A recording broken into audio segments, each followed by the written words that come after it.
सो जो इसी कैटेगरी में अब हम बात करेंगे, we have already studied the applications of biotechnology in the various areas of medicine.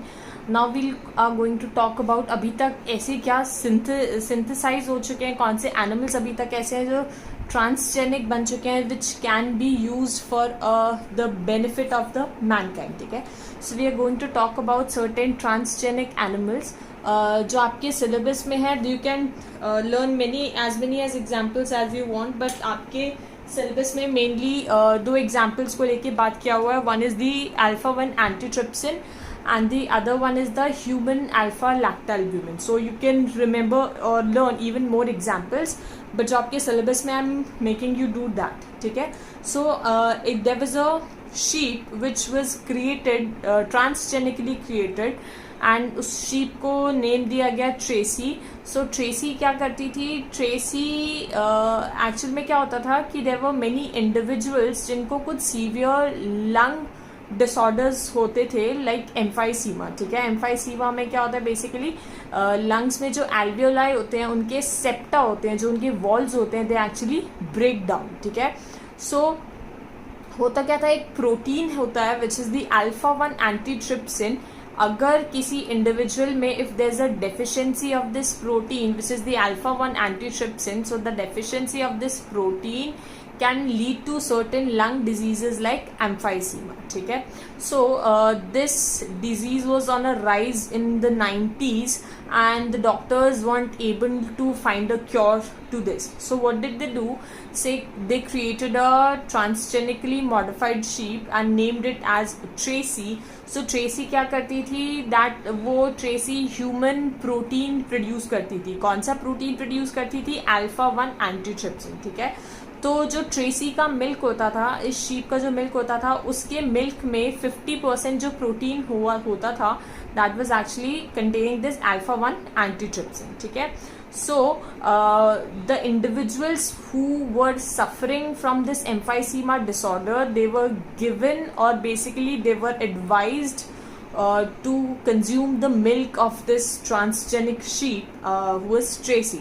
So the individuals who basically consumed Tracy's milk, they got easily recovered from emphysema. So this is one major example or one major application. Another one was the transgenic cow Rosie. Rosie ने क्या किया? Rosie was a cow and it was created which produced human protein enriched milk. इसने क्या किया? Human protein enriched milk produce किया. It was human protein. Human का जो milk है उसमें एक प्रोटीन प्रेजेंट है which is the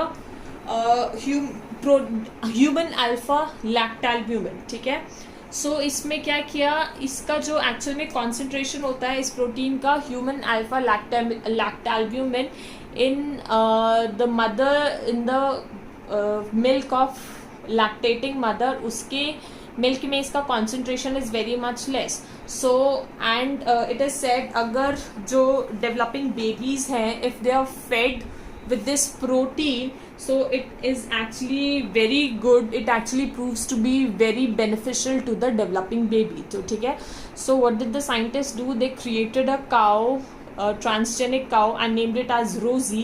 Rosie ने क्या किया, वो उसका जो मिल्क होता था उसमें very much high quantity of this human protein was present which was human alpha lactalbumin. ठीक है, and जो इसका मिल्क था जिसमें ये प्रोटीन प्रेजेंट होता था, it was actually found to be more nutritionally balanced product for the human babies than the normal cow milk. Generally हम क्या बोलते हैं, जो भी developing babies होते हैं, जो growing babies होते हैं, उनको we should feed with the cow milk because cow milk is very much nutritious.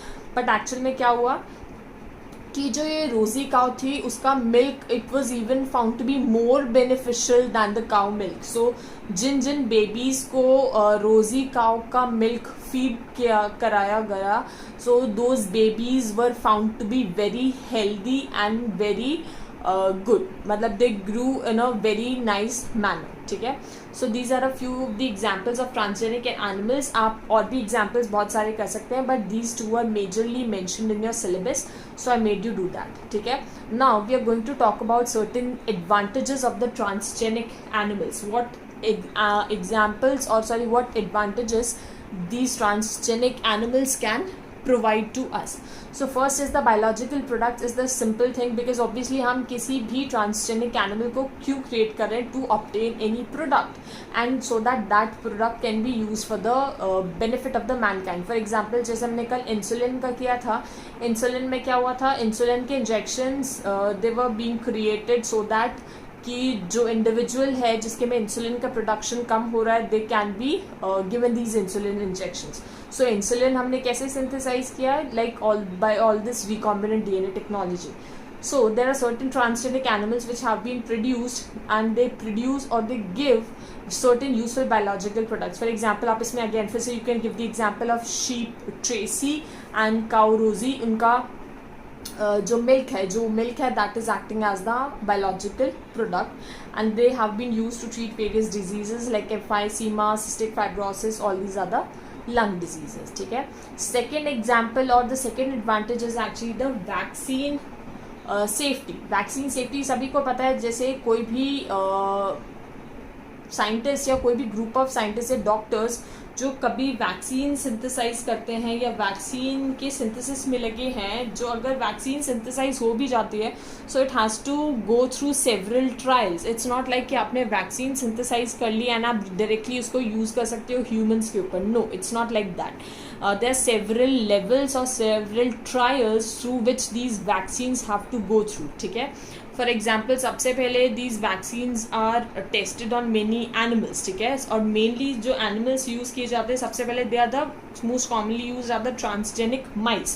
mice को क्यों use करते हैं? Because mice का क्या होता है, एक तो सबसे पहले they are mammal. ठीक है. सेकेंड चीज़ क्या होता है, इनका जो एस्ट्रस साइकिल होता है या जो इनका जेस्टेशन पीरियड होता है, इट इज़ वेरी स्मॉल. मतलब they can easily conceive in a very small amount of time and can produce litter in a very small amount of time. And secondly जो इनके नंबर ऑफ बेबीज प्रोड्यूस होते हैं after one mating, they are very मतलब large, so we can obviously see the better result. For example जो mice होते हैं on their one mating they produce about 12 mice. So एक litter में they produce around 12 mice. So it gives us an advantage of better testing and better results. ठीक है. Because obviously we have a greater sample size, तो ज़्यादा result हम obtain कर सकते हैं. So this is one of the main reasons जो जिसके लिए mice they are used. So we have created transgenic mice for use in testing of the safety of the vaccines. ठीक है. So mice, and जब animals के ऊपर testing हो जाता है, then they are firstly treated on certain human beings में भी मतलब चलो माइस के बाद में भी some other animals they can be treated on, and then humans में firstly the diseased ones are treated. ठीक है. Diseased ones are treated and then जब वो disease once in sub level से क्रॉस कर जाता है, then it is passed on to the for the normal human trial. मतलब ह्यूमंस के लिए it is actually introduce in the market. So it actually takes a lot of time. It has to the vaccine testing has to go through several trials and then it is actually made available for the people in the market. ठीक है. जो third है that is actually the chemical safety testing. It is also known as the toxicity और the safety testing. इसमें क्या होता है, जो transgenic animals are variously develop which can carry the genes expose to the toxic substances and their effects can be studied. Suppose कोई भी जैसे environment पे बहुत सारे पोल्यूटेंट्स प्रेजेंट हैं एंड उसमें बहुत सारे टॉक्सिक सब्सटेंसेस भी प्रेजेंट हैं. So what can be there effects, या उनके वो कौन से ऐसे जीन्स हैं जो बेसिकली ह्यूमंस के अंदर डिजास्ट्रस रिजल्ट्स प्रोड्यूस कर सकते हैं. So what do we do कि उन जीन्स को हम इंट्रोड्यूस करते हैं in some transgenic animals, so those animals they become transgenic obviously. So उन genes के भी हम study करते हैं what are the toxic effects of them, and they can be obviously used for a future purpose कि कौन सा disease हो सकता है या कौन सा disease नहीं हो सकता है. ठीक है. And the next one is actually the study of diseases. Obviously this is the major thing. एक indirect point है बाकी points का.